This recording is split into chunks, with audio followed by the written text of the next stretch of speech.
Sylvie Nguyen, a California high school student from the Bay Area.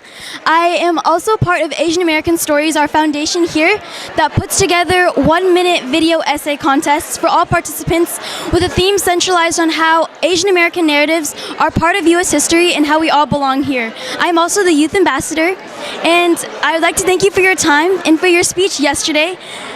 Could you please share your name and your title and describe a little bit about your work? Sure. My name is Paula Madison. My Hakka Chinese name is Lo Xiaona, and my title. So I own a few companies, but I'm retired. I retired from NBC Universal, and I'm the former principal owner of the WNBA Los Angeles Sparks, a team I sold to Magic Johnson some years ago. Thank you for your brief introduction. I was wondering, how has your experience been at the UCA conference this time that it's been happening, and do you have any takeaways?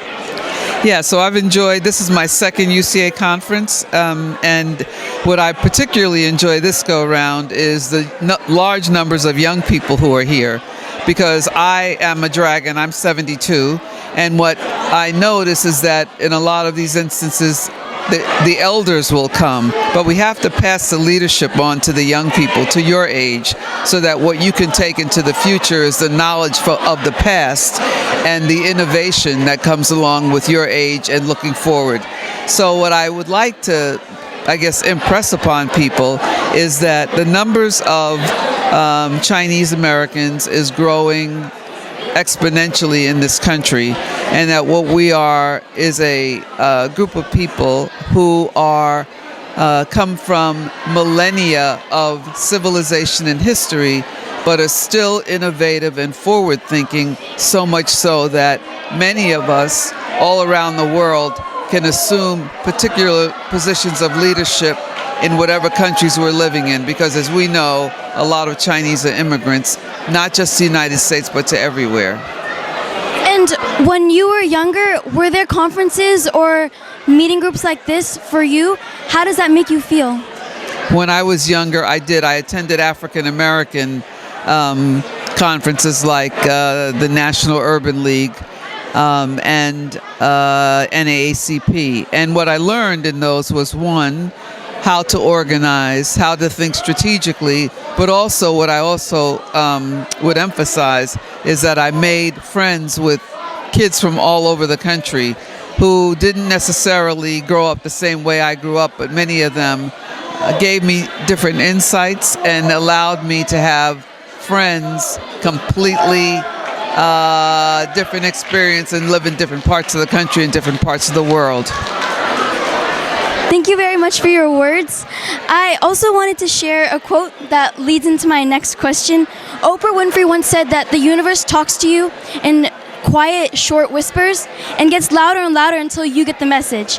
How did you know about your career path and wanting to step foot into it? Well, I think I knew my career path because early on, both my parents told me that I needed to figure out what I was going to do and what I wanted to do that was going to sustain my lifestyle and how I wanted to live. So as time went on, I became a journalist, and I became a newspaper reporter and editor, and then I became a television news director, and then eventually I went on to run TV stations.